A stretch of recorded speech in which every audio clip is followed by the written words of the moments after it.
Le millionnaire suivit l'employé et la vit sous un pont, avec ses enfants. L'aîné révéla tout. Antoine Dubois remarquait depuis 3 semaines quelque chose qu'il ne savait comment nommer. Ce n'était pas une chose concrète, pas une erreur en cuisine, ni une tache sur les sols, ni une plainte, ni un retard.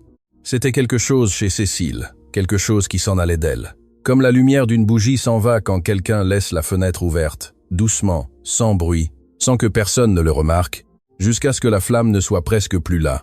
Les mains furent la première chose. Antoine la vit servir le petit déjeuner des triplés un lundi matin et s'arrêta à la porte de la cuisine parce que les mains de Cécile étaient rouges, gercées, avec la peau crevassée aux jointures, comme si elle les avait plongées dans l'eau glacée pendant des heures. Elle servit les 3 assiettes de fruits avec la même précision que d'habitude. La banane coupée en rondelles pour Lucas, la pomme en dés pour Hugo, la mangue sans pépins pour Chloé. Mais ses mains tremblaient en lâchant la cuillère et ses doigts se serraient avec la raideur de quelque chose qui fait mal. Ensuite, ce furent les yeux, les cernes que Cécile avait toujours eues, les cernes normales d'une femme qui travaille. À partir de 6 heures du matin, ils devinrent quelque chose de différent, quelque chose de plus profond, plus sombre, de la couleur d'une échymose qui ne guérit pas. Les yeux eux-mêmes s'enfoncèrent dans son visage comme si son crâne absorbait ce qu'il restait d'elle. Et les vêtements, les mêmes vêtements sous l'uniforme, toujours les mêmes, une blouse grise et un pantalon noir qui, chaque semaine, devenait plus grand parce que Cécile rapetissait à l'intérieur, comme un arbre qui perd ses feuilles en une saison qui n'est pas l'automne. Antoine ne dit rien. Non pas qu'il ne s'en souciait pas, mais parce qu'il ne savait pas quoi dire. Comment demande-t-on à la femme qui nettoie votre maison si elle va bien? Avec quels mots, avec quel droit lui payait-il un salaire, un bon salaire, ou du moins c'est ce qu'il croyait? Et elle arrivait à l'heure et partait à l'heure, et les triplés étaient baignés et nourris, et la maison était impeccable. Et c'était tout ce qu'Antoine avait besoin de savoir, ou tout ce qu'il voulait savoir, ou tout ce qu'il s'autorisait à savoir. Ce fut un jeudi à 11 heures du matin que le corps de Cécile décida qu'il n'en pouvait plus. Elle était dans la cuisine, préparant le biberon de Chloé. Les triplés avaient 4 ans, et Chloé prenait encore du lait tiède avant la sieste, car elle était la plus jeune des 3 de 11 minutes. Et parce que Cécile savait que le lait tiède l'aidait à mieux dormir, bien que personne ne lui ait demandé de le savoir, ni de s'en souvenir, ni de préparer le biberon à la température exacte qu'aimait Chloé.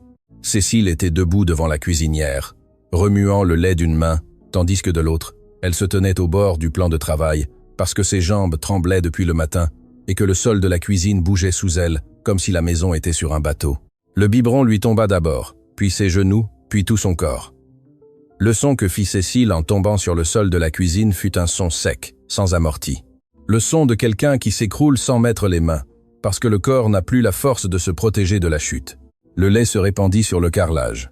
Le biberon roula jusqu'au pied de la table, et Cécile resta au sol, les yeux fermés et le visage de la couleur de la cendre, et l'uniforme couvrant un corps qui pesait moins que ce que devrait peser n'importe quelle femme de 31 ans. Antoine la trouva 40 secondes plus tard. Il venait de son bureau, le téléphone à la main et le dossier de l'inventaire du supermarché d'Écully sous le bras.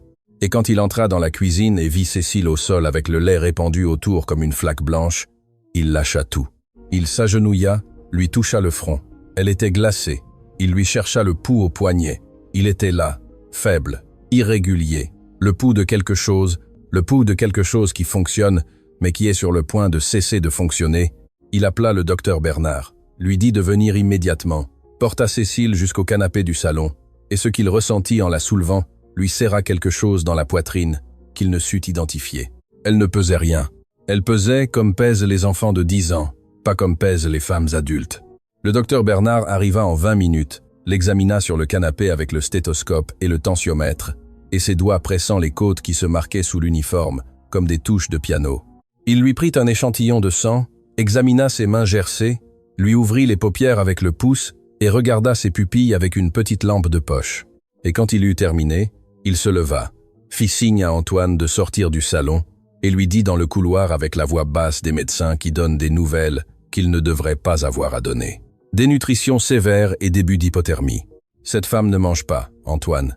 Et vu l'état de ses mains et sa température basale, je vous pose sérieusement la question. Cette femme dort-elle dans la rue? Antoine le regarda sans comprendre. C'est impossible, docteur. Je lui paie son salaire complet chaque quinzaine. Le docteur Bernard ne répondit pas.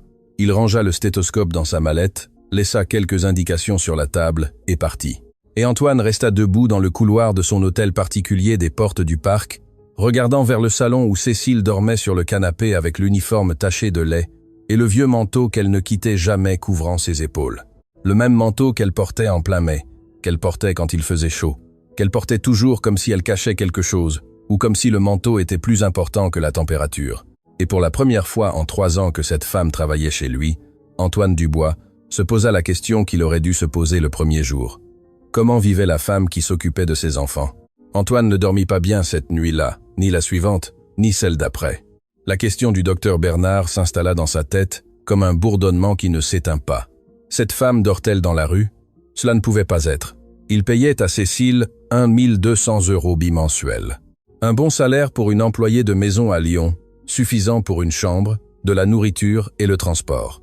Il le savait parce qu'il signait lui-même la feuille de paie de la maison le 1er et le 15 de chaque mois. Le même document où apparaissait le nom complet de Cécile, Cécile Moreau, et la somme que Sophie lui remettait en espèces chaque quinzaine. Parce que Cécile n'avait pas de compte bancaire, Sophie lui remettait. Cette phrase lui traversa l'esprit le vendredi soir alors qu'il dînait seul dans la salle à manger, parce que Sophie était à un dîner avec ses amis et que les triplés dormaient déjà. Antoine resta à regarder son assiette, la fourchette suspendue et la phrase tournant. Sophie lui remettait. Il signait la feuille de paye, mais c'était Sophie qui lui donnait l'argent. Il n'avait jamais vu la transaction, n'avait jamais été présent, n'avait jamais demandé à Cécile si elle recevait ce qui lui revenait. Car, pourquoi lui aurait-il demandé? C'était sa femme qui s'occupait de la maison. C'était sa femme, en qui il avait confiance. Le samedi, Cécile arriva à 7 heures du matin. Comme tous les samedis, elle prépara le petit déjeuner, bagna les triplés, laissa la cuisine impeccable, et à midi, quand son tour fut terminé, elle ôta son uniforme dans le quartier de service, enfila sa blouse grise et son pantalon noir, et le manteau qu'elle ne quittait jamais, et sortit par la porte de derrière de l'hôtel particulier, avec un sac en plastique à la main. Antoine la vit sortir de la fenêtre de son bureau, au 2e étage. Il attendit 30 secondes, prit les clés de sa camionnette et sortit derrière elle. Cécile marcha 4 pâtés de maison sur le trottoir de la résidence des portes du parc jusqu'à l'avenue principale. Antoine la suivait dans sa camionnette à distance, 3 voitures derrière, se sentant ridicule et coupable à la fois. Ridicule, parce que c'était un homme de 40 ans, suivant son employé, comme un détective de film, et coupable, parce que le fait qu'il ait besoin de la suivre pour savoir comment elle vivait, signifiait qu'en 3 ans, il ne s'était jamais donné la peine de demander. Cécile monta dans le bus à l'arrêt de l'avenue du Maréchal Foch. Antoine la suivit avec sa camionnette. Le bus traversa la ville vers l'est, passa Bellecour, passa la place des Terreaux, passa le Vieux-Lyon, et à chaque kilomètre les rues devinrent plus étroites, les trottoirs plus cassés, les façades plus grises. Cécile descendit à un arrêt près du cours de la Liberté et marcha 3 pâtés de maison jusqu'à un autre arrêt, où elle monta dans un 2e bus qui allait vers le sud, vers les quartiers qu'Antoine ne connaissait que par les nouvelles du journal, quand il y avait des inondations ou quand on trouvait un corps dans le fleuve. Le 2e bus la déposa dans une rue non pavée du quartier du Faubourg. Antoine gara sa camionnette 2 pâtés de maison plus loin et la suivit à pied, marchant sur un trottoir de terre avec des nids de poules et des flaques d'eau sale et une odeur d'égout qui lui brûla le nez. Cécile marcha sans se retourner, le sac en plastique claquant contre sa jambe et le manteau fermé jusqu'au cou, bien qu'il fût 2 heures de l'après-midi et que la chaleur de Lyon en mai frappât dans le dos comme un fer à repasser. Elle marcha 10 minutes, 15, 20, jusqu'à ce que la rue se termine en un viaduc de béton qui traversait le ruisseau de la Soleil, un ruisseau qui n'était plus un ruisseau, mais un fossé d'eau noire avec des déchets et de la boue, et l'odeur concentrée de tout ce que la ville jetait et oubliait. Cécile ne traversa pas le viaduc. Elle s'arrêta au bord, regarda des 2 côtés et descendit le long d'un talus de terre jusqu'en dessous du pont. Antoine s'arrêta derrière un pilier de béton à 10 m de distance, et ce qu'il vit de là changea sa façon de comprendre. Chaque matin des 3 dernières années, sous le pont sur un rectangle de carton aplati qui formait quelque chose qui voulait être un sol, se trouvaient 3 enfants. L'aîné, une fille d'environ 7 ans avec les cheveux attachés en une tresse serrée et une blouse propre un peu trop grande. Elle était assise sur un seau renversé, peignant les cheveux d'un enfant plus jeune avec un peigne auquel il manquait 3 dents. L'enfant aurait 5 ans, être 6, et était assis contre le mur de béton du pont avec un cahier ouvert sur les genoux et un crayon court, sans mine, avec lequel il écrivait quelque chose avec la concentration de quelqu'un qui fait le devoir le plus important du monde. Et dans un coin, à l'intérieur d'une boîte en carton recouverte de feuilles de journal, dormait un bébé couvert d'un manteau. Antoine le reconnut avant de comprendre ce que cela signifiait. C'était le même manteau que Cécile portait tous les jours à l'hôtel particulier, le manteau qu'elle ne quittait jamais, le manteau que tout le monde à la maison considérait comme une bizarrerie inoffensive de l'employé. Cécile et son manteau, même en mai, elle ne l'enlève pas. Le manteau qui, pendant la journée, couvrait les épaules de Cécile pendant qu'elle nettoyait les sols et préparait les biberons et baignait les triplés, la nuit couvrait le corps d'un bébé qui dormait dans une boîte en carton sous un pont. Les enfants virent Cécile et coururent vers elle. Les deux aînés, la fille lâcha le peigne, le garçon ferma le cahier, coururent avec la vitesse des enfants qui attendent depuis des heures, et qui, lorsqu'ils voient la personne qu'ils attendent, ne peuvent se contenir. Cécile s'agenouilla et les serra tous les deux en même temps. Une étreinte serrée, affamée, l'étreinte de quelqu'un qui n'a pas vu les personnes qu'il aime le plus depuis 12 heures, et qui, à chaque fois qu'il les quitte, ne sait pas s'il va tout retrouver pareil. La fille se sépara la première. Elle marcha jusqu'à un coin où il y avait un seau d'eau et une tasse en plastique, et revint avec la tasse pleine. « Maman, on t'a gardé des galettes pour le petit déjeuner.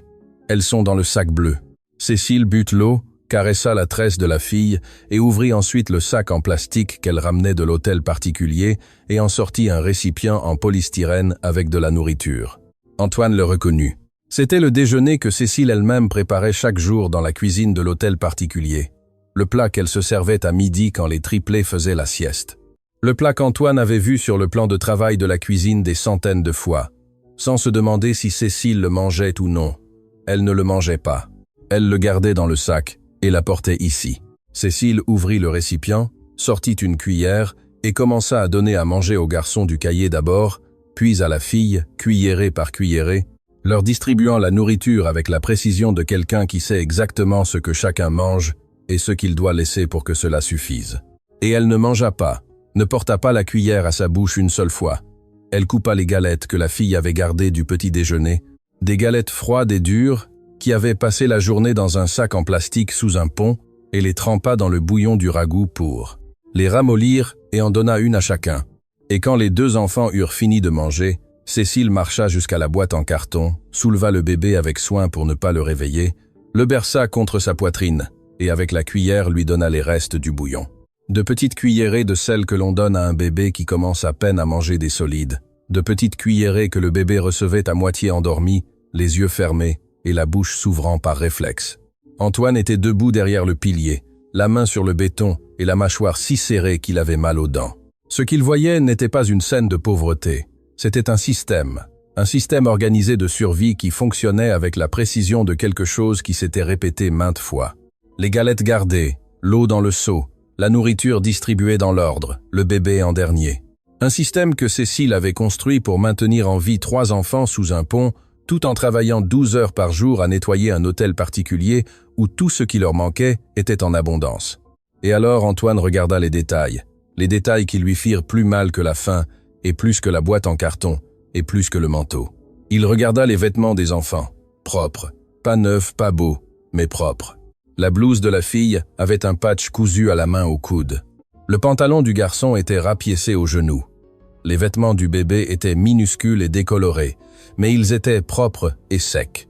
Quelqu'un lavait ses vêtements. Quelqu'un les étendait, les séchait, les pliait. Quelqu'un maintenait la dignité de 3 enfants qui vivaient dans la rue comme s'ils vivaient dans une maison. Il regarda vers le coin, près du mur du pont. Il y avait un sac en tissu avec des livres à l'intérieur. Les dos dépassés, usés, avec les coins pliés, mais rangés par taille. Il y avait une trousse de crayons ouverte avec 3 crayons courts et un taille-crayon. Il y avait une bâche transparente étendue sur les cartons pour les protéger de l'humidité. Il y avait un pot avec couvercle où il gardait probablement les galettes pour que les rats ne les mangent pas. Cécile nourrissait ses enfants avec la nourriture qu'elle ne mangeait pas. Elle leur donnait son manteau pour qu'ils dorment. Elle lavait leurs vêtements, quelque part qu'Antoine ne pouvait imaginer. Elle gardait leurs livres organisés et leurs crayons prêts et leurs devoirs à jour. Elle vivait sous un pont et maintenait la structure d'un foyer là où il n'y avait pas de foyer. Et elle arrivait chaque matin à 7 heures à l'hôtel particulier des portes du parc, avec son uniforme repassé et son sourire timide, et ses mains gercées par le lavage des vêtements à l'eau froide. Et personne, ni Antoine, ni Sophie, ni le docteur, ni personne, ne s'était demandé d'où elle venait, ni où elle allait. Antoine s'adossa au pilier, ferma les yeux et ressentit quelque chose qui n'avait pas de nom, mais qui ressemblait à la honte multipliée par 3 ans de n'avoir pas demandé, multipliée par chaque petit déjeuner que Cécile avait servi pendant que ses enfants mangeaient des galettes froides, multipliée par chaque nuit où il dormait dans des draps en coton égyptien, pendant qu'un bébé dormait dans une boîte en carton. Couvert par le manteau de sa mère, il ouvrit les yeux, s'essuya le visage d'une main, et alors qu'il allait faire un pas en avant, la fille à la tresse le vit. Elle le vit, debout derrière le pilier avec des vêtements qui n'appartenaient pas à ce quartier, et un visage qui n'appartenait pas à ce monde, et ses yeux, des yeux sombres, fermes, sérieux, d'une manière qui ne correspondait pas à ses 7 ans, se posèrent sur lui avec le regard de quelqu'un qui reconnaît une menace avant qu'elle ne se déclare. La fille se leva, se plaça devant ses frères et regarda Antoine sans ciller, attendant, les poings serrés et la tresse tendue, et la posture d'une fille qui a appris que les étrangers qui apparaissent près de chez vous, même si votre maison est sous un pont, n'apportent jamais rien de bon. Cécile le vit 3 secondes après que Léa fut assise sur les cartons, Théo dans les bras, lui donnant les dernières petites cuillerées de bouillon quand elle sentit le changement dans le corps de sa fille, la raideur, la posture, l'espoir, et elle leva les yeux vers l'endroit où Léa regardait. Et quand elle vit Antoine Dubois, debout derrière le pilier du viaduc avec sa chemise habillée et ses chaussures en cuir et son visage d'homme qui vient de voir quelque chose qu'il ne peut pas traiter, la couleur s'en alla de son visage comme l'eau s'en va par un drain. Elle se leva des cartons, Théo toujours dans les bras. Le bébé se réveilla avec le mouvement et commença à faire un doux son. Pas un cri, mais une plainte. La plainte d'un enfant d'1 an et demi, qui dormait, et qui perçoit maintenant que quelque chose a changé dans le corps de sa mère. La tension, le tremblement, le cœur battant si fort que le bébé pouvait le sentir contre son oreille. « Monsieur !» dit Cécile, et le mot sortit cassé, brisé en deux par la peur totale de quelqu'un qui vient de perdre la seule chose qui lui restait, le secret qui maintenait tout. « Monsieur, s'il vous plaît, ne me renvoyez pas. Je sais que j'aurais dû vous le dire. Je sais que j'aurais dû dire que j'ai des enfants et que je vis, que nous vivons. » Sa voix se brisa. Les larmes commencèrent à couler, mais elle ne les essuya pas car elle tenait Théo dans un bras et tendit l'autre main en avant, comme si elle pouvait arrêter de sa paume ouverte ce qui était sur le point d'arriver. « Si vous savez que je vis ainsi, vous allez penser que je suis une mauvaise mère, que je ne peux pas prendre soin de vos enfants si je ne peux pas prendre soin des miens. Et j'ai besoin de ce travail, monsieur. Ce travail est la seule chose que j'ai. Si vous me l'enlevez, nous n'avons rien, rien. » Antoine ne répondit pas, non pas qu'il ne le voulait pas, mais parce qu'il ne le pouvait pas. Il avait la mâchoire bloquée et les yeux rivés sur quelque chose qui se trouvait devant Cécile, quelque chose qui avait attiré son attention avant même que Cécile ne commence à parler et qui occupait maintenant tout l'espace de sa conscience, Léa. La fille était debout entre Antoine et ses frères, les pieds nus sur la terre humide et les bras légèrement ouverts sur les côtés. Non pas comme une enfant de 7 ans, mais comme quelqu'un qui a appris que quand il y a danger, la première chose à faire est de se placer entre le danger et ce que l'on veut protéger.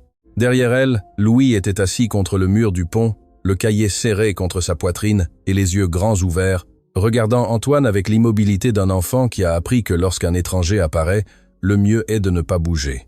Et plus loin, dans la boîte en carton qui n'avait plus de bébé, restait le manteau froissé sur le journal, comme la preuve de quelque chose qu'Antoine était encore en train de traiter. Léa le regarda. Elle le regarda de face, sans baisser les yeux, sans reculer, avec un regard qui n'était pas celui d'une enfant, mais de quelqu'un qui avait dû grandir avant l'heure, parce que les circonstances ne lui avaient pas laissé d'autre choix. Et quand elle parla, sa voix sortit ferme, d'une manière qui ne correspondait ni à son âge, ni à sa taille, ni à la terre qu'elle avait aux pieds, ni au pont qu'elle avait sur la tête. « Si vous devez crier sur ma maman, » dit Léa, « criez sur moi. » Antoine cligna des yeux. La phrase le frappa avec une force inattendue, non pas à cause des mots, mais à cause de la façon dont elle les dit, sans hésitation, sans tremblement, avec l'assurance absolue de quelqu'un qui a pris une décision et ne la changera pas, quoi qu'il arrive ensuite. « Elle travaille toute la journée pour vous, » continua Léa sans bouger les pieds de l'endroit où elle était plantée. « Elle part à 6 heures du matin quand il fait encore sombre et revient à 7 heures du soir quand il fait déjà sombre. Encore une fois, elle nous laisse sa nourriture, elle nous laisse sa couverture. » La fille montra le manteau dans la boîte, sans se retourner. car se retourner signifierait cesser de regarder Antoine. Et Léa n'allait pas cesser de le regarder. Elle ne dort pas. Je l'entends la nuit. Elle se couche quand nous nous endormons et se lève avant que nous nous réveillions.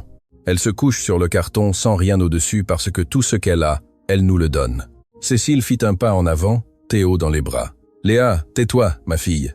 Ne parlez pas ainsi à monsieur. »« Non, maman, » dit Léa sans se retourner. « Tu me dis toujours de me taire, de ne rien dire, de supporter, mais je ne me tairai pas. » La fille regarda Antoine de nouveau.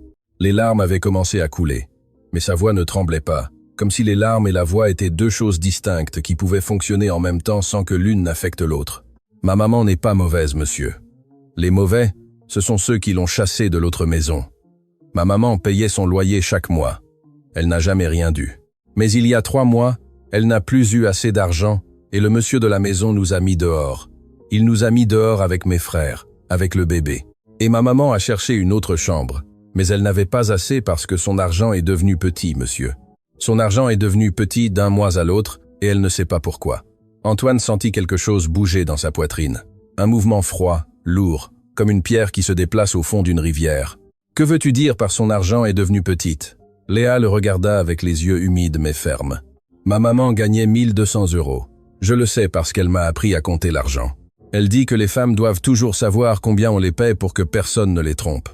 Il y a 3 mois, elle a commencé à gagner 600 €, la moitié, du jour au lendemain. » Le froid dans la poitrine d'Antoine se transforma en quelque chose de plus lourd, quelque chose qui n'était pas froid, mais l'ombre d'un soupçon qu'il ne voulait pas encore regarder en face. « Ta maman t'a dit pourquoi on lui a baissé son salaire ?»« Ma maman ne parle pas de ça, » dit Léa. « Ma maman ne parle de rien qui la fasse pleurer devant nous. Mais je l'ai entendu parler au téléphone avec ma tante un soir. Elle a dit que la dame de la maison lui avait dit qu'à partir de maintenant, elle la paierait moins et que quand ma maman a demandé pourquoi, la dame lui a dit que si elle se plaignait, elle la renverrait et dirait à monsieur qu'elle était une voleuse. » Antoine ferma les yeux. Il les ferma avec la force de quelqu'un qui a besoin d'un moment d'obscurité pour traiter quelque chose qui est à la fois trop lumineux et trop terrible. Sophie, la dame de la maison, c'était Sophie, sa femme. La femme avec qui il dormait chaque nuit et déjeunait chaque matin, et avec qui il était marié depuis 8 ans, avait réduit de moitié le salaire de Cécile, sans lui dire, elle avait empoché la différence. Et quand Cécile a essayé de parler, elle l'a menacé de la renvoyer et de l'accuser de vol. Et le résultat de cette décision était devant lui. 3 enfants vivant sous un pont, une femme s'évanouissant de faim dans sa cuisine, et un bébé dormant dans une boîte en carton couvert par le manteau que sa mère ne quittait pas pendant la journée, car si elle l'enlevait, son fils n'aurait rien pour se couvrir la nuit. Il ouvrit les yeux, regarda Léa, regarda Théo, qui restait assis contre le mur, le cahier serré contre sa poitrine, et parla au garçon d'une voix douce, celle de quelqu'un qui essaie de ne pas effrayer quelqu'un qui est déjà effrayé. « Je peux voir ton cahier ?» Théo regarda Léa. Léa le regarda, et d'un mouvement de tête presque imperceptible, un permis silencieux entre frères et sœurs qui ont leur propre langage, le langage des enfants qui ont appris à communiquer sans mots, car les mots attirent parfois des problèmes. Théo se leva du mur, fit 3 pas jusqu'à Antoine, et lui tendit le cahier à 2 mains. Antoine l'ouvrit. Sur la première page, d'une écriture de femme, d'une écriture de mère, était écrit au feutre bleu « Étudie, mon amour. Un jour nous aurons une vraie maison. » Et en dessous, d'une écriture d'enfant, d'une écriture tremblante et maladroite d'un enfant de 5 ans qui ne maîtrise pas encore les courbes des lettres, était écrit avec le crayon sans mine. « Je veux être docteur pour soigner ma maman. » Antoine ferma le cahier, le ferma doucement des 2 mains et le rendit à Théo. Et quand l'enfant le saisit et le serra de nouveau contre sa poitrine, Antoine se tourna vers le ruisseau pour que personne ne voie son visage. Mais Léa le vit et Cécile le vit. Et ce qu'elles virent fut un homme de 40 ans pleurant en silence devant un ruisseau d'eau noire, les épaules secouées et les mains serrées sur les côtés et la mâchoire tremblante de quelque chose qui n'était pas du froid, mais l'accumulation de tout ce qu'il avait vu dans la dernière heure. Les cartons, la boîte, le manteau, la nourriture distribuée, les livres organisés, le crayon sans mine, les 9 mots du cahier d'un enfant de 5 ans qui voulait être docteur pour soigner la femme qui se tuait pour le maintenir en vie. Antoine s'essuya le visage avec la manche de sa chemise, se retourna, marcha jusqu'à Cécile et sans rien dire, enleva son manteau. Pas le manteau de Cécile, mais le sien de marque en laine qui coûtait ce que Cécile ne gagnait pas en 1 mois, et le posa sur ses épaules avec la délicatesse de quelqu'un qui fait le premier geste correct. Après 3 ans de gestes absents, Cécile le regarda avec les yeux rouges, et Théo dans les bras et le manteau d'Antoine sur les épaules et la peur toujours sur son visage, mais mélangé maintenant à quelque chose qui ressemblait à de la confusion de quelqu'un qui s'attendait à un coup et a reçu autre chose. Antoine s'agenouilla devant la boîte en carton, la regarda. Il regarda le journal froissé, qui servait de matelas.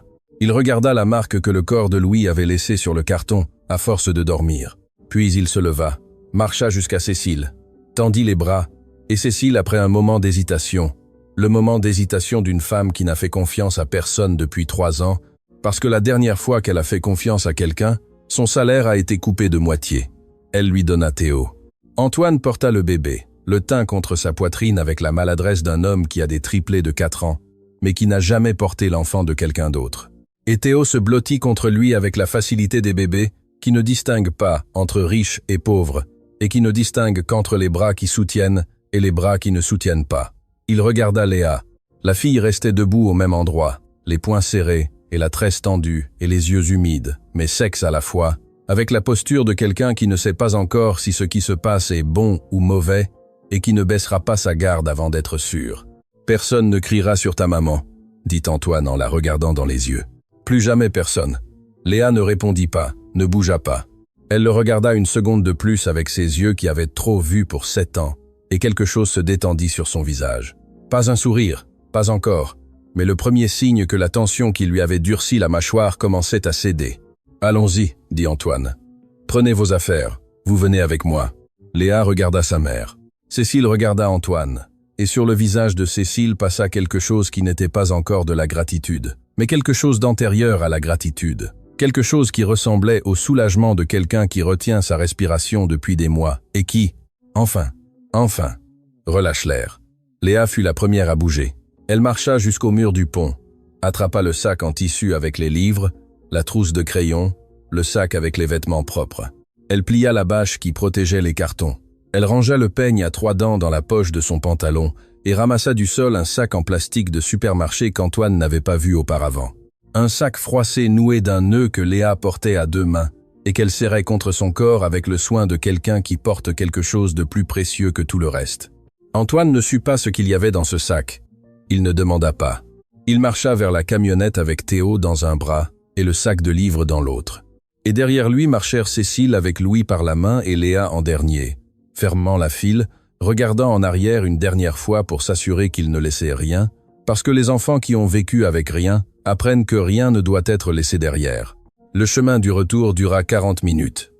40 minutes, durant lesquelles Antoine conduisit la camionnette par les mêmes rues que Cécile parcourait 2 fois par jour en bus, les rues non pavées du quartier du Faubourg, puis le cours de la Liberté, puis le centre, puis les avenues arborées de l'Ouest, et à chaque kilomètre que la camionnette avançait vers les portes du parc, le contraste devenait plus obscène.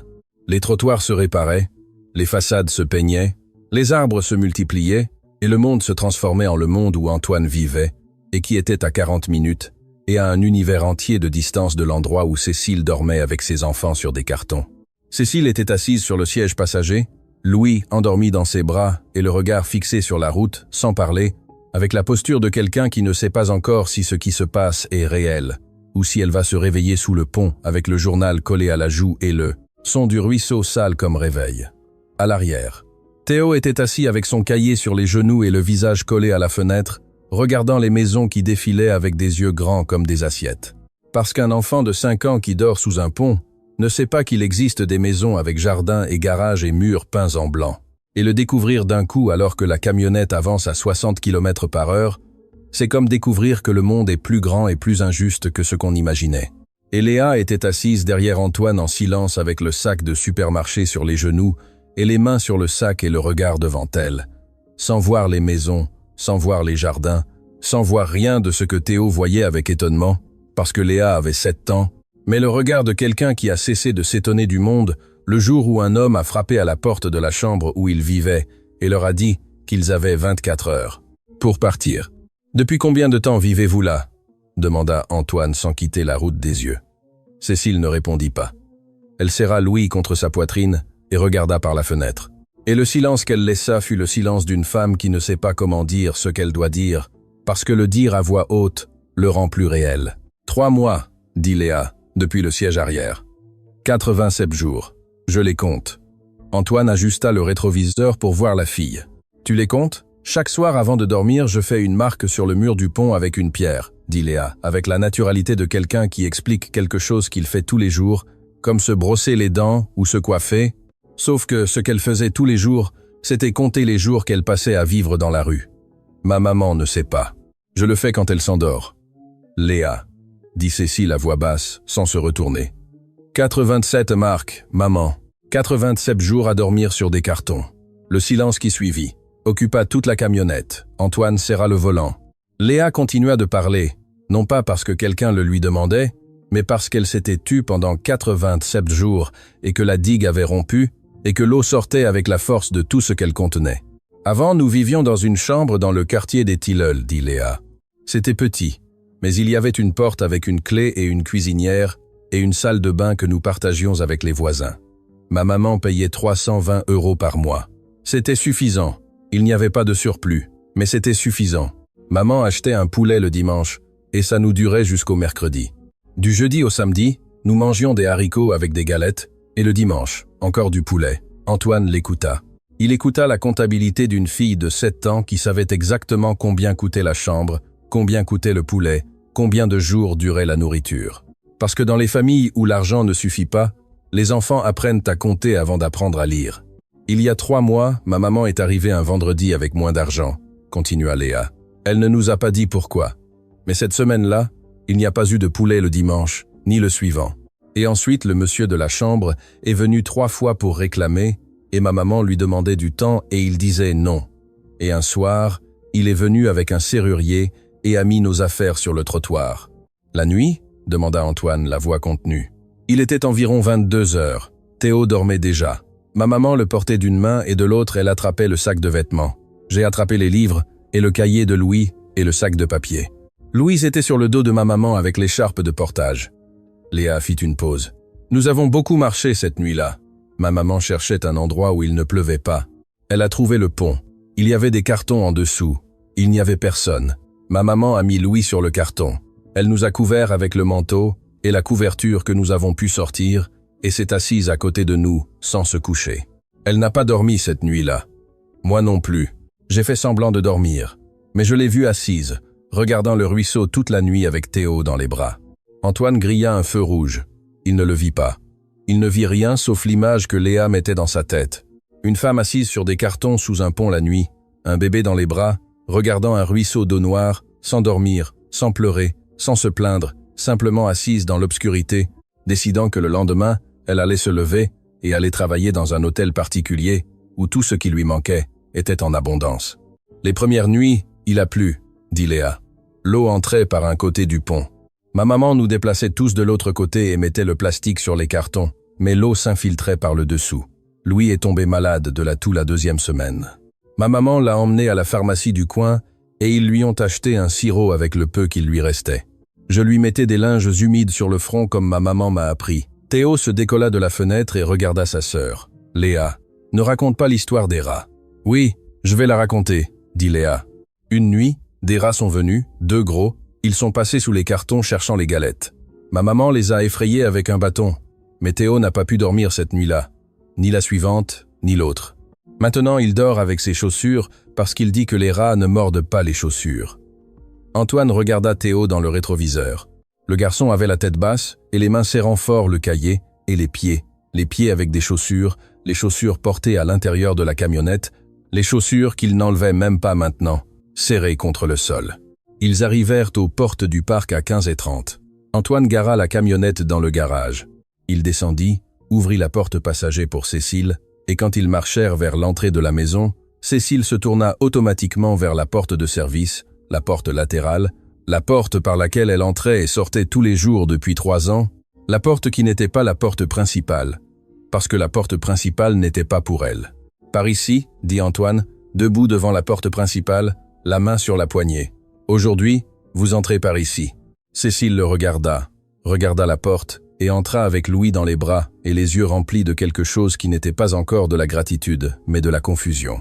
La confusion d'une femme qui utilise la porte de service depuis 3 ans et qui ne sait pas marcher par la porte principale d'une maison qu'elle connaît par cœur, mais qu'elle n'a jamais vu sous cet angle. Ce qui suivit dans les 3 heures suivantes fut quelque chose qu'Antoine observa depuis les marges avec l'estomac noué et les yeux ouverts, parce que chaque détail lui révélait quelque chose qu'il aurait dû savoir et qu'il ne savait pas. Cécile bagna les 3 enfants dans la salle de bain de la chambre d'amis, un par un, avec l'eau chaude que les enfants touchèrent comme si c'était quelque chose d'extraordinaire. Théo mit les mains sous le jet et regarda sa maman avec une expression qu'Antoine n'oublierait jamais. L'expression d'un enfant de 5 ans découvrant que l'eau peut être chaude. Léa se lava les cheveux toute seule, debout sous la douche, les yeux fermés et la tête en arrière et les mains frottant le shampoing avec l'efficacité d'une adulte. Parce que Léa n'avait pas eu de shampoing, ni d'eau chaude, ni de douche depuis des mois. Mais elle n'avait pas oublié comment faire, de la même manière qu'elle n'avait rien oublié de ce que sa mère lui avait appris. Et Louis pleura quand l'eau lui toucha le dos. Non de douleur, mais de surprise. La surprise d'un bébé qui ne connaissait que l'eau froide du seau et qui ne savait pas qu'une autre température existait. Cécile leur mit des vêtements propres, les vêtements qu'elle avait dans le sac, les mêmes vêtements rapiécés et reprisés, mais propres, toujours propres. Antoine envoya Sylvie, l'autre employée qui venait le samedi, acheter de nouveaux vêtements pour les 3 enfants. Sylvie revint avec des sacs, et Léa regarda les nouveaux vêtements sans les toucher, les mains sur les côtés, avec l'expression de quelqu'un qui ne sait pas si elle peut prendre ce qu'on lui offre parce qu'on ne lui a jamais rien offert. « C'est pour toi », dit Antoine. Léa regarda sa mère. Cécile hocha la tête, les yeux rouges, et Léa prit la blouse à 2 mains, et la regarda comme on regarde les choses qui comptent, attentivement, avec soin, avec le sérieux d'une fille qui sait ce que coûte chaque chose, car elle a vu sa mère compter les pièces dans l'obscurité sous un pont. Les triplés d'Antoine descendirent les escaliers à 16 heures quand ils se réveillèrent de la sieste. Lucas fut le premier à les voir. Il s'arrêta sur la dernière marche. Il regarda les 3 enfants assis à la table de la cuisine mangeant de la soupe chaude et cria vers l'étage. « Hugo, Chloé, descendez. Ce sont les enfants de Cécile. Elle nous a toujours parlé d'eux. » Et les 3 descendirent en courant et s'assirent à table avec les enfants de Cécile et mangèrent ensemble 6 enfants autour d'une table avec des assiettes de soupe. Et Antoine s'adossa au mur de la cuisine, regardant la scène avec la mâchoire serrée, parce que ses triplés savaient que Cécile avait des enfants, et lui non. Ses triplés de 4 ans en savaient plus sur la vie de la femme qui s'occupait d'eux que lui, qui signait sa feuille de paye chaque quinzaine.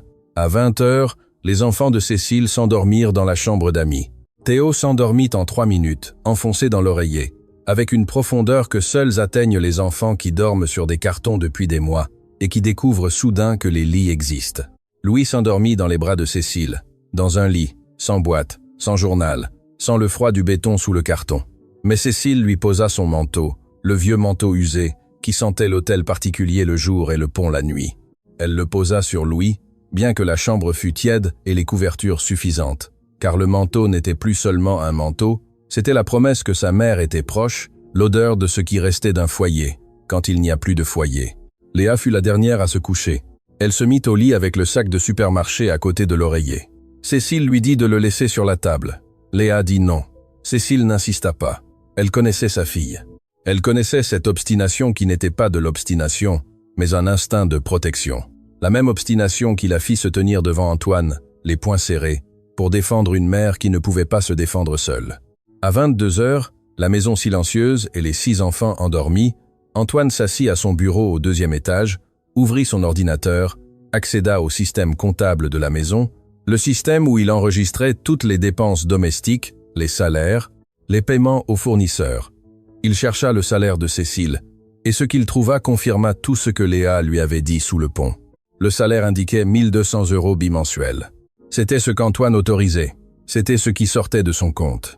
Mais quand il ouvrit le fichier des dépenses que Sophie administrait, le fichier des dépenses variables du foyer, qui incluait les achats de supermarché, le jardinier, la blanchisserie et les paiements en espèces au personnel, il trouva quelque chose qui ne devrait pas être là. Un retrait bimensuel de 600 € sous la catégorie complément personnel CEO au cours des 3 derniers mois. Sophie Laurent, 600 € bimensuels que Sophie se payait à elle-même avec l'argent qu'elle volait à Cécile. Antoine fit les calculs. 3 mois, 6 quinzaines, 600 € chacune, 3600 €. Sophie avait volé 3600 € à une femme qui gagnait 1 200 €, qui avait 3 enfants, qui n'avait pas de mari, qui n'avait pas de famille à Lyon, qui n'avait rien sauf un travail. Et la dignité de maintenir ses enfants propres, nourris et scolarisés avec la moitié de l'argent qui lui revenait. Et quand l'argent ne fut plus suffisant pour la chambre, et que Cécile fut expulsée avec ses 3 enfants dans la rue, Sophie continua de s'asseoir à table pour dîner avec Antoine, comme si rien ne s'était passé. Elle continua de dépenser dans des restaurants, des sacs et des salons. Elle continua de vivre dans un hôtel particulier des portes du parc, tandis que la femme à qui elle volait dormait sous un pont avec un bébé couvert par un manteau. Antoine ferma l'ordinateur, éteignit la lampe et resta assis dans l'obscurité du bureau, les mains jointes et la mâchoire serrée, et la certitude que la femme qui dormait à 10 m de lui dans la chambre principale n'était pas la femme avec qui il croyait être marié. À 2 heures du matin, il se leva pour un verre d'eau. Il descendit à la cuisine en silence, sans allumer de lumière, guidé par l'habitude de 3 ans dans la même maison. Et quand il arriva à la cuisine, il trouva quelqu'un assis sur le tabouret du bar, Léa. Les jambes pendantes du banc parce qu'elle n'atteignait pas le sol, le sac de supermarché sur les genoux, les yeux ouverts dans l'obscurité, regardant vers la fenêtre de la cuisine qui donnait sur le jardin éclairé par les lumières extérieures, avec l'expression d'une fille qui ne peut pas dormir parce qu'elle a passé 3 mois sans toit et qui a soudain un toit et des murs, et un lit et des couvertures, et son cerveau ne sait pas comment traiter la différence. « Tu ne peux pas dormir ?» demanda Antoine en s'asseyant sur le tabouret d'à côté. Léa secoua la tête. « Tu as peur ?»« Non, » dit Léa. « C'est que le lit est très doux et je me sens bizarre. Sous le pont, je m'endormais vite parce que j'étais fatigué. Ici, je ne suis pas fatigué, et le lit est si doux que je ne sais pas comment me caler. » Antoine la regarda. Il regarda le sac de supermarché sur ses genoux. « Qu'est-ce que tu as là, Léa ?» Léa serra le sac. Elle le regarda les yeux plissés, l'évaluant, le mesurant du regard de quelqu'un qui a appris à ne pas faire confiance et qui a besoin d'un moment pour décider si cette fois est différente. Et après un silence qui dura le temps d'une décision importante, 3 secondes, 4, 5, elle parla. « Ma maman me dit toujours une chose, dit Léa. Elle me dit, la vérité a toujours besoin de preuves, Léa. Si tu n'as pas de preuves, ta vérité ne vaut rien. » La fille regarda le sac. « Ma maman garde tous les reçus qu'on lui donne quand on la paye. Tous, depuis qu'elle a commencé à travailler ici. Elle les garde dans un sac en plastique et moi je les garde dans mon sac. Parce que ma maman dit que les papiers importants doivent être gardés par quelqu'un de confiance. » Antoine sentit l'air de la cuisine devenir plus lourd. « Voilà tous les reçus des 3 derniers mois, » dit Léa en ouvrant un peu le sac pour qu'Antoine puisse voir à l'intérieur. Des papiers pliés, des fiches de paye écrites à la main de Sophie, chacune avec la date et la somme et la signature de Cécile. Chacune dit 600 €. Mais ma maman m'a appris qu'avant on la payait 1200 €. La dame de la maison a commencé à lui donner la moitié, et quand ma maman a demandé, la dame a dit que si elle parlait, elle la renverrait, et dirait à monsieur qu'elle volait. Ma maman ne vole pas, monsieur. Ma maman n'a jamais rien volé. Ma maman ne mange même pas la nourriture de cette maison. Tu me laisses les voir ?» Léa le regarda. Elle serra le sac un instant de plus, et ensuite, avec la lenteur de quelqu'un qui remet quelque chose qu'elle a protégé pendant 87 nuits sous un pont, elle relâcha ses mains et lui tendit le sac. Antoine l'ouvrit, sortit les reçus, les étendit sur le plan de travail de la cuisine, l'un à côté de l'autre. 6 reçus de 6 quinzaines, chacun avec la même écriture de Sophie, chacun avec la même somme, 600, chacun avec la signature tremblante de Cécile, et la date et la note paiement bimensuel service domestique. 6 papiers qui racontaient l'histoire complète de ce qui s'était passé. Une femme riche avait volé à une femme pauvre la moitié de son salaire pendant 3 mois, et la femme pauvre n'avait rien dit parce que la femme riche l'avait menacée.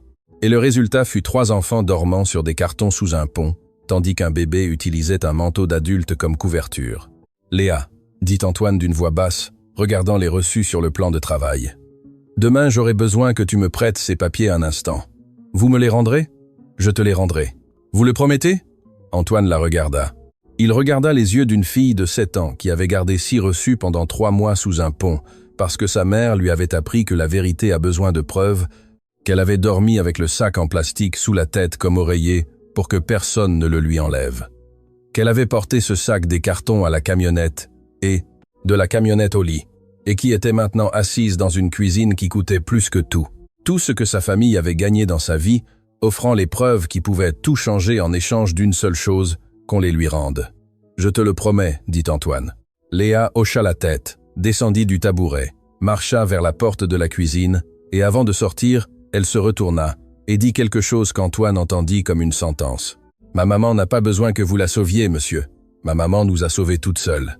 Ce dont ma maman a besoin, c'est que quelqu'un voie la vérité, et la vérité est dans ses papiers. » Elle marcha dans le couloir en silence, les pieds nus sur le carrelage froid, et le dos droit d'une fille qui venait de remettre ce qu'elle avait de plus précieux et disparut dans l'obscurité de la chambre d'amis, où sa mère et ses frères dormaient pour la première fois en 87 nuits, sous un toit qui n'était pas de béton. Sophie descendit les escaliers le dimanche à 9 h du matin, sa robe de soie enfilée, les cheveux relevés en un chignon lâche, et le visage sans maquillage de quelqu'un qui s'attend à trouver la cuisine vide, le café prêt et le journal sur le plan de travail. Ce qu'elle trouva fut autre chose. Les 6 enfants étaient assis autour de la table de la cuisine, les triplés d'un côté, Lucas, Hugo et Chloé, et les enfants de Cécile de l'autre, Léa, Théo et Louis, dans la chaise haute qu'Antoine avait sortie du placard, parce que c'était la chaise haute que Chloé n'utilisait plus et que Louis avait besoin. Cécile était debout près de la cuisinière, servant des œufs brouillés dans 6 assiettes avec la même précision que d'habitude, le même soin que d'habitude, sauf que cette fois elle ne servait pas 3 assiettes, mais 6. Et les 3 assiettes supplémentaires étaient pour ses propres enfants, qui pour la première fois en 87 jours prenaient des œufs chauds à une table avec une nappe. Sophie s'arrêta à l'entrée de la cuisine. Son regard parcourut la scène avec la vitesse de quelqu'un qui est en train de traiter quelque chose qui n'était pas dans ses plans. Les enfants inconnus, les nouveaux vêtements, la chaise haute, les assiettes supplémentaires, Cécile servant à manger avec une expression que Sophie ne lui avait jamais vue. Non pas l'expression timide et baissée habituelle, mais quelque chose qui ressemblait à la tranquillité minimale et fragile d'une mère qui peut voir ses enfants manger chaud. « Qu'est-ce que c'est ?» dit Sophie d'une voix qui n'était pas encore un cri, mais qui avait déjà le tranchant de quelque chose qui était sur le point de l'être. « Bonjour Sophie », dit Antoine depuis le plan de travail où il prenait son café, le journal fermé et le regard fixé sur sa femme. « Ce sont les enfants de Cécile. Ils vont rester ici. » Le silence dura 2 secondes. Puis Sophie traversa la cuisine en 3 pas et se planta devant Antoine, les yeux allumés et la voix montant en volume à chaque mot. « Qu'est-ce que ces enfants font chez moi? Qui les a amenés? Qui a autorisé cela ?» Lucas leva la tête de son assiette. « Papa Lesha, Amanish. Maman, ce sont les enfants de Cécile. Elle nous raconte toujours des histoires sur eux. Léa est la grande, Théo est celui du cahier, et Louis est le bébé, n'est-ce pas, Cécile ?» Cécile ne répondit pas. Elle resta debout près de la cuisinière, la poêle à la main et les yeux fixés sur le sol parce que la présence de Sophie dans la cuisine activait le même réflexe qui s'activait depuis 3 mois chaque fois qu'elle était près d'elle. Le réflexe de se faire petite, de ne pas prendre de place, de disparaître. « Antoine », dit Sophie en baissant la voix à un ton qui était pire que le cri, parce que c'était le ton qu'elle utilisait quand elle calculait, quand elle mesurait, quand elle choisissait les mots comme des outils. « Je veux te parler dans le salon maintenant. » Antoine laissa son café sur le plan de travail, se leva, marcha vers le salon. Sophie ferma la porte derrière eux, et avant qu'Antoine ne puisse s'asseoir, elle parlait avec la vitesse de quelqu'un qui a besoin de contrôler le récit avant qu'il ne lui échappe. « Je ne sais pas ce que cette femme t'a dit, ni quelle histoire elle t'a inventée, mais ces enfants ne peuvent pas rester ici. C'est notre maison, Antoine, à notre famille. Ce n'est pas un refuge, ce n'est pas un abri pour les enfants de l'employé. Si Cécile a des problèmes personnels, qu'elle les résolve. Nous la payons pour qu'elle travaille, pas pour qu'elle amène sa famille vivre avec nous. »« Combien la payons-nous, Sophie ?» demanda Antoine. La question sortit avec le calme de quelqu'un qui connaît déjà la réponse, et qui la pose non pour s'informer, mais pour observer la réaction de celui qui doit y répondre. Et la réaction fut exactement celle qu'Antoine attendait. Un clignement minimal, presque imperceptible, qui dura un 10e de seconde, mais qui contenait tout. La surprise, le calcul, le recalibrage de quelqu'un qui vient de comprendre que la conversation ne va pas là où elle pensait. « 1200 € bimensuels », dit Sophie, sans cligner des yeux de nouveau, ce que nous lui avons toujours payé. Et c'est ce que tu lui donnes, évidemment, chaque quinzaine, les 1200 € complets. Où veux-tu en venir, Antoine ? Antoine la regarda. Il la regarda avec le regard d'un homme qui a passé la nuit à vérifier des chiffres sur un ordinateur et a trouvé une colonne qui disait complément personnel CEO et qui a maintenant besoin d'entendre le mensonge complet de la bouche de sa femme avant de le détruire avec la vérité. « Nulle part, » dit Antoine. « Je veux juste que tu me confirmes que tu lui paies les 1200 € complets. » « Oui, Antoine, les 1200 € complets. » « Satisfait ?» Antoine hocha la tête. Il ne dit rien de plus sur le sujet. Et ce silence calculé d'un homme qui a des preuves, mais qui choisit de ne pas les montrer encore, fut ce qui changea le ton de Sophie, car Sophie reconnaissait les silences, et savait que les silences d'Antoine étaient plus dangereux que ses mots. « Je veux que ces enfants partent aujourd'hui, dit Sophie en changeant de stratégie, revenant à l'attaque directe. Et je veux que Cécile comprenne que son travail est de nettoyer cette maison, pas d'installer sa famille ici. Cécile et ses enfants restent, dit Antoine. S'ils restent, je pars. C'est ta décision. Sophie le regarda. La menace du divorce était sa carte la plus forte. Elle l'avait toujours été dans chaque discussion, chaque désaccord. La possibilité de partir était l'arme que Sophie sortait quand elle avait besoin de gagner, car elle savait qu'Antoine avait peur de la rupture, du scandale, du désordre d'une séparation. Mais cette fois, le visage d'Antoine ne changea pas, ne se crispa pas, n'hésita pas, ne baissa pas les yeux, et cela la déstabilisa. « Je vais partir, Antoine, et j'emmène les triplés. Tu n'emmèneras personne. Ce sont mes enfants, ce sont nos enfants, et aucun juge ne te donnera la garde quand il verra ce que tu as fait. » La phrase tomba dans le salon comme une pièce de monnaie sur une table en verre. Sophie resta immobile, son visage changea. Elle passa de la stratégie à la peur en un instant, la peur rapide et aiguë de quelqu'un qui entend quelque chose qu'elle n'attendait pas, et qui a besoin de 3 secondes pour calculer ce que l'autre sait et ce qu'il devine. « Je ne sais pas de quoi tu parles, » dit Sophie, et pour la première fois sa voix ne fut ni calculée ni froide, mais défensive. La voix de quelqu'un qui construit un mur avec des briques qu'elle n'a pas encore. « Je crois que si, tu sais. » dit Antoine. Sophie serra la mâchoire, changea de posture, croisa les bras et lança ce qu'il lui restait. « Si tu insistes, j'appellerai mon avocat et je lui dirai que l'employé nous a volés. J'ai de quoi le prouver. Je peux dire qu'il manquait des choses dans la maison, que de la nourriture disparaissait, que j'ai trouvé moins d'argent. Qui croiront-ils, Antoine? Ta femme ou la bonne ?» Le mot « bonne » sortit de la bouche de Sophie avec le même mépris qu'il y a 3 mois, quand elle avait dit à Cécile que si elle se plaignait, elle l'accuserait de vol. Le même mépris qui lui avait permis de réduire son salaire de moitié sans perdre le sommeil.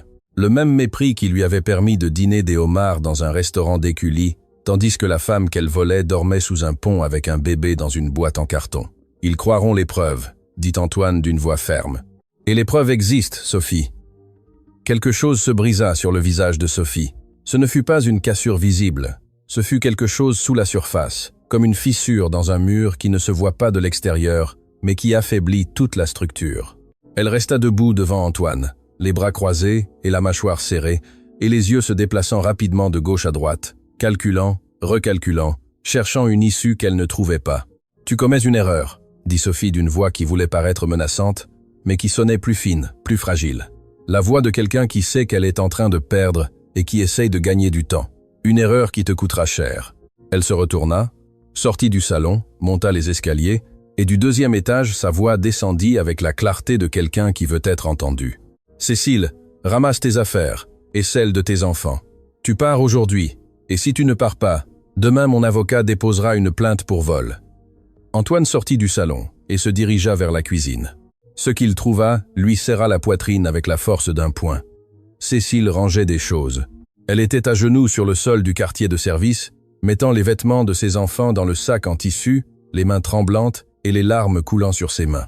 Et les mouvements rapides et mécaniques de quelqu'un qui a appris à faire ses bagages en quelques minutes. Parce que la dernière fois que quelqu'un lui a dit « tu pars », elle a eu 24 heures, et cette fois elle ne voulait pas attendre une seconde de plus. « Je ne veux pas causer plus de problèmes, monsieur », dit Cécile sans lever les yeux, la voix brisée et les mains rangeant un t-shirt de Théo qui sentait encore le shampoing du bain d'hier. « Vous avez déjà fait beaucoup plus que quiconque n'a fait pour nous, mais je connais madame. Elle tiendra parole, elle déposera la plainte, et si on m'accuse de vol, je ne pourrai travailler nulle part. Et mes enfants ? » « Cécile, » dit Antoine en s'agenouillant devant elle, « arrêtez, laissez le sac. Personne ne va nulle part. » Mais madame a dit, « Madame ne décidera plus rien dans cette maison. » Cécile le regarda du sol, les yeux rouges, et les mains serrant le t-shirt de Théo, et l'expression d'une femme qui veut croire, mais qui n'a pas pu croire en quoi que ce soit depuis 3 mois, parce que chaque fois qu'elle a cru que les choses allaient s'améliorer, elles ont empiré. À la porte de la cuisine, debout contre le cadre, se tenait Léa avec le sac de supermarché dans les mains, serré contre sa poitrine, regardant sa mère par terre, regardant Antoine à genoux, regardant vers les escaliers d'où avait descendu la voix de Sophie. Et dans ses yeux de 7 ans qui avaient compté 87 marques sur le mur d'un pont, il y avait quelque chose qui n'était pas de la peur, mais de la décision. La décision de quelqu'un qui garde quelque chose depuis 87 nuits et qui sait que le moment est venu de le sortir. Léa serra le sac, regarda sa mère, regarda Antoine, et marcha vers le salon sans que personne ne le lui demande. Léa entra dans le salon, les pieds nus sur le sol en marbre, et le sac de supermarché serré contre sa poitrine à 2 mains. Sophie descendait les escaliers avec une petite valise et le téléphone à l'oreille, parlant à quelqu'un, probablement son avocat, probablement préparant la plainte qu'elle avait promise à Cécile, probablement construisant le mensonge qu'elle allait utiliser pour détruire une femme qui n'avait rien fait, sauf travailler et se taire et survivre. Antoine était debout dans le salon, il vit Léa entrer, il vit le sac, et comprit ce qui était sur le point de se passer avant que cela ne se passe, parce que la conversation de 2 heures du matin dans la cuisine lui avait appris quelque chose sur cette fille, que Léa ne faisait rien sans but, que chaque mouvement était calculé avec la précision de quelqu'un qui avait appris que dans la vie des pauvres, il n'y a pas de marge d'erreur. Sophie raccrocha son téléphone en arrivant à la dernière marche. Elle regarda Léa debout dans le salon avec le sac. « Et cet enfant? Qu'est-ce qu'elle fait ici? »« Cécile, emmène tes enfants d'eux. »« Madame, dit Léa. » Le mot sortit de la bouche de la fille avec une clarté qui arrêta Sophie au milieu de sa phrase. Ce ne fut pas un cri, ce ne fut pas un défi. Ce fut la voix d'une fille de 7 ans, qui avait répété ce moment 87 fois dans sa tête. Une fois pour chaque marque sur le mur du pont, une fois pour chaque nuit où elle avait serré le sac contre sa poitrine, se demandant si un jour elle pourrait l'ouvrir devant la bonne personne. Léa marcha jusqu'à la table basse du salon, posa le sac sur la table, l'ouvrit et commença à en sortir les reçus. Elle les sortit un par un à 2 mains, avec la même délicatesse que l'on sort les choses qui comptent. Pas vite, pas brusquement, mais doucement, avec soin, plaçant chaque papier sur la table en verre, avec la solennité de quelqu'un qui dépose des preuves sur le bureau d'un juge. 6 reçus, 6 quinzaines, 6 papiers pliés en 4 qui avaient survécu 3 mois sous un pont, à l'intérieur d'un sac en plastique, dans les mains d'une fille qui les avait protégés, comme d'autres enfants protègent un jouet préféré. « Ma maman, ne mens pas », dit Léa d'une voix ferme et les yeux fixés sur Sophie. « Ma maman n'a jamais menti. Ma maman n'a jamais volé. Voici la preuve. » Sophie regarda les reçus. Son visage passa par 3 expressions en 2 secondes. Confusion, reconnaissance et panique. Confusion parce qu'elle ne s'attendait pas à ce qu'une fille de 7 ans ait des documents. Reconnaissance parce qu'elle vit sa propre écriture sur chaque reçu, le montant, la date, la signature de Cécile qu'elle lui faisait elle-même signer chaque quinzaine quand elle lui remettait la moitié de ce qui lui revenait. Et panique parce qu'elle comprit à cet instant que ce qui était sur la table était la preuve qui ne devrait pas exister, la preuve qu'elle croyait inexistante. Car, qui garde des reçus quand on vit sous un pont? Cécile les gardait. Cécile gardait chaque papier qu'on lui donnait. Parce qu'une femme qui a grandi sans rien apprend que les papiers sont la seule défense des pauvres contre la parole des riches. Et elle les donnait à Léa parce que Léa était la personne la plus fiable qu'elle connaissait. Plus fiable que n'importe quel adulte, plus fiable que n'importe quelle banque, plus fiable que n'importe quel tiroir fermé à clé. Parce que Léa avait 7 ans, et la férocité d'un animal qui protège ce qu'on lui confie avec sa vie. Sophie tendit la main vers les reçus, un mouvement rapide, instinctif, la main de quelqu'un qui veut faire disparaître la preuve avant qu'il ne soit trop tard. Mais Antoine fut plus rapide.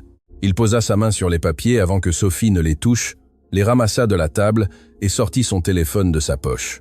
Il photographia chacun d'eux, les 6, un par un, avec la date visible, avec le montant visible, avec l'écriture de Sophie visible, avec la signature de Cécile visible.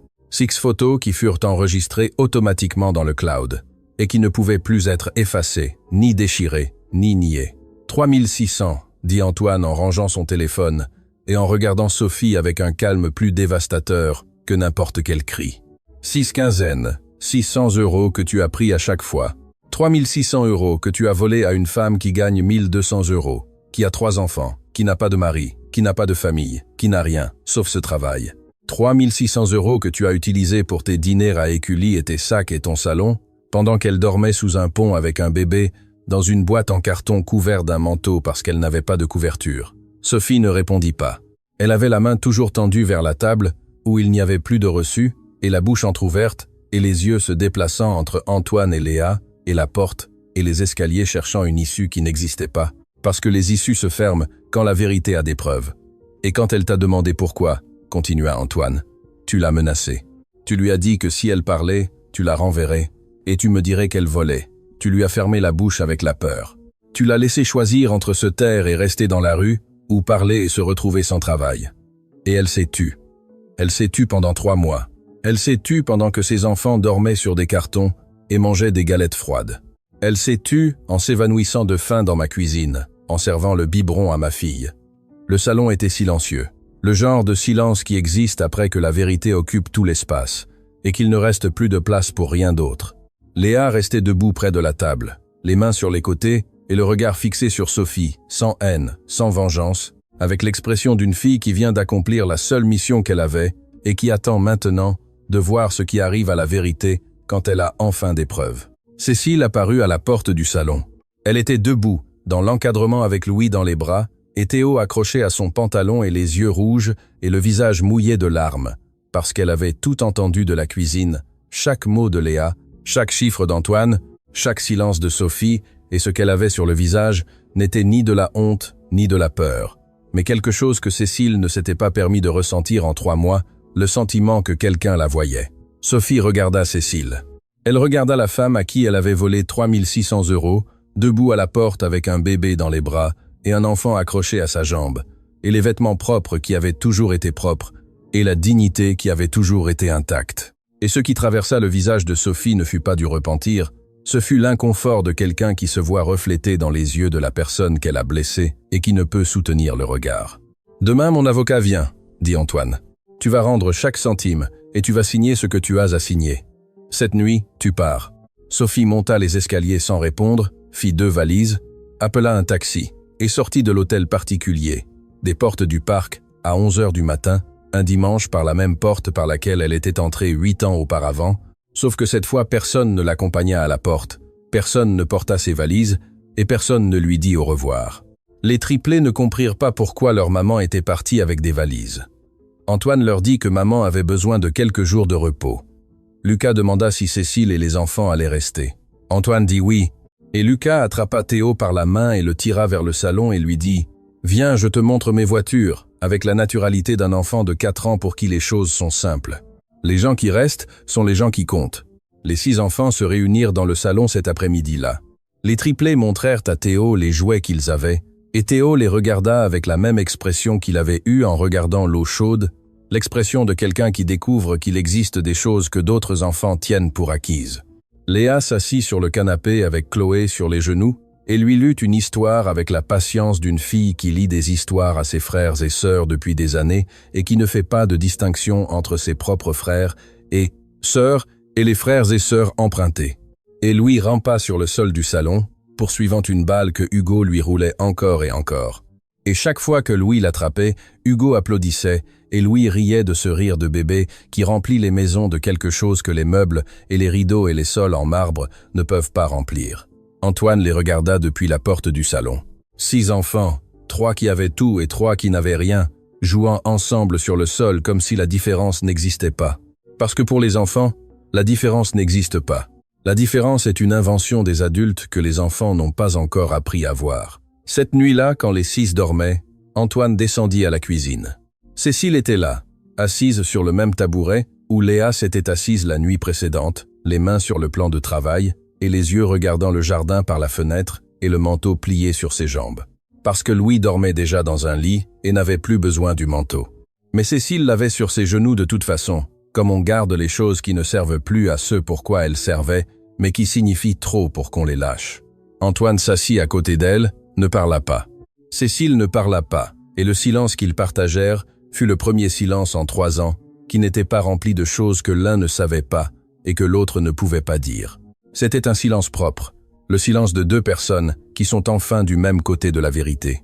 8 mois plus tard, au 19, une rue tranquille du quartier des Tilleuls, le même quartier où Cécile vivait, avant que Sophie ne lui coupe son salaire et que son monde ne s'écroule. Il y avait une petite maison avec une porte bleue et une fenêtre qui donnait sur une cour où il y avait de la place pour un séchoir à linge et un pot de basilic et rien d'autre, mais qui pour Cécile et ses enfants était plus grande que n'importe quel hôtel particulier parce qu'elle était à eux. Antoine paya le loyer des 6 premiers mois et la rénovation complète, peinture, plomberie, une nouvelle cuisinière, un chauffe-eau, pour que Théo n'ait plus jamais à découvrir que l'eau chaude existe. Cécile lui dit qu'elle ne pouvait pas l'accepter. Antoine lui dit que ce n'était pas un cadeau, mais une dette. La dette d'un homme qui avait signé des fiches de paye pendant 3 ans sans vérifier que l'argent arrivait là où il devait arriver. Cécile accepta à la condition que, une fois stabilisée, Elle paierait le loyer elle-même. Antoine accepta la condition sachant que Cécile la respecterait parce que Cécile respectait tout ce qu'elle disait. C'était quelque chose qu'il avait appris trop tard et qu'il n'allait pas oublier. Léa entra à l'école des triplés en 3e année et au bout du 2e mois, elle était la meilleure élève de la classe. La maîtresse dit à Antoine lors de la réunion parents-prof que Léa avait quelque chose qu'elle n'avait pas vu en 30 ans d'enseignement, une discipline qui ne venait pas de la pression, mais de la conviction. La conviction d'une fille qui avait appris sous un pont qu'étudier était la différence entre la boîte en carton et la maison avec la porte bleue. Les vendredis, Léa allait à l'hôtel particulier des portes du parc avec les triplés et les 5 faisaient leurs devoirs ensemble à la table de la salle à manger. Et Léa expliquait les divisions à Hugo avec la patience d'une maîtresse et l'autorité de quelqu'un qui sait que la connaissance est la seule chose que personne ne peut vous enlever. Théo avait une trousse complète de 24 crayons de couleur qu'Antoine lui avait offerte le premier jour d'école. Il les avait organisées par teinte, chaude d'un côté, froide de l'autre, avec la même obsession de l'ordre qu'il avait quand il rangeait ses 3 crayons sans mine sous le pont. Le vieux cahier était toujours rangé. Cécile ne l'avait pas jeté. Elle l'avait mis sur l'étagère du salon à côté d'une photo des 3 enfants. Ouverte à la première page, où on pouvait encore lire son écriture au feutre bleu. « Étudie, mon amour. Un jour, nous aurons une vraie maison. » Et en dessous, de l'écriture de Théo, qui n'était plus tremblante, mais ferme. Parce qu'un enfant qui écrit tous les jours à un bureau améliore son écriture de la même manière qu'un muscle qui est exercé se renforce. « Nous avons déjà une vraie maison, maman. » Louis dormait dans un berceau en bois qu'Antoine avait acheté dans un magasin de meubles du cours de la Liberté. Il avait des draps propres, un petit oreiller et un mobile d'étoiles que Théo lui avait fait avec du carton et de la ficelle. Mais toutes les nuits, sans exception, Cécile lui posait le manteau, le même vieux manteau usé, qui n'avait plus besoin de couvrir personne, car il y avait maintenant des couvertures et un toit et des murs. Cécile le posait de toute façon. Parfois, elle restait un instant la main sur le manteau, regardant Louis dormir. Et si quelqu'un lui avait demandé pourquoi elle continuait à le poser, elle aurait dit par habitude. Mais ce n'était pas de l'habitude, c'était de la mémoire. La mémoire de 87 nuits où ce manteau avait été la seule chose qui séparait son fils du froid et l'acte de le poser doucement, lentement, des 2 mains lissant le tissu sur le corps du bébé, était la façon qu'avait Cécile de se rappeler d'où il venait pour ne jamais oublier ce que cela avait coûté d'arriver jusqu'ici. Antoine allait toutes les semaines avec les triplés. Les 6 enfants jouaient dans la cour de la Maison Bleue, avec la même naturelle qu'ils avaient eue le premier jour dans le salon de l'hôtel particulier. Sans distinguer, sans mesurer, sans calculer qui avait plus et qui avait moins, parce que les enfants ne naissent pas avec cette calculatrice et ne l'acquièrent que lorsque les adultes l'installent. Lucas apprit à Théo à faire du vélo sur le trottoir du quartier. Chloé et Léa inventèrent un langage secret que seule elle comprenait. Hugo faisait des grimaces à Louis jusqu'à ce que le bébé rit de ce rire qui remplissait toute la cour. Et Cécile continuait de travailler à l'hôtel particulier, non pas parce qu'elle n'avait pas le choix, mais parce qu'elle le voulait. Elle arrivait à Sept, partait à Cézé. Antoine ajusta son emploi du temps pour qu'elle puisse aller chercher ses enfants à l'école et les triplés la recevaient chaque matin avec la même joie que d'habitude, parce que pour eux, Cécile n'était pas l'employé, mais la personne qui s'occupait d'eux, qui leur coupait les fruits comme chacun les aimait, qui savait que Chloé avait besoin de lait tiède et que Hugo avait peur des abeilles, et que Lucas ne mangeait rien de vert, à moins que Cécile ne le coupe si petit qu'on ne le voyait pas. Cécile savait tout de ses enfants. Elle l'a toujours su. La différence était que maintenant quelqu'un d'autre le savait aussi. Au bureau du 2e étage de l'hôtel particulier, dans le tiroir où Antoine rangeait auparavant les factures des supermarchés et les contrats avec les fournisseurs, il y avait maintenant un objet qui n'appartenait à aucune catégorie comptable. C'était une petite boîte en carton, aplatie, avec les coins pliés et une tache d'humidité sur un côté et le journal froissé toujours collé au fond. La boîte où Louise avait dormi 87 nuits sous un pont sur le ruisseau de la Soleil. Antoine l'avait ramenée du pont le jour où il était revenu chercher les affaires qui restaient, l'avait nettoyée, rangée et avait collé sur le couvercle intérieur une photographie que Cécile lui avait envoyée par téléphone un dimanche. Les 6 enfants assis dans la cour de la Maison Bleue, les jambes pendantes du muret bas et les bras autour des épaules de ceux qui étaient à côté. Léa à une extrémité avec son visage sérieux et Louis à l'autre sur les genoux de Lucas. Et les 4 du milieu souriant du sourire des enfants, qui ne savent pas qu'ils sont photographiés et qui sourient donc vraiment. Sous la photo, de sa main, Antoine écrivit « Pour ne jamais oublier ce que je n'ai pas vu ».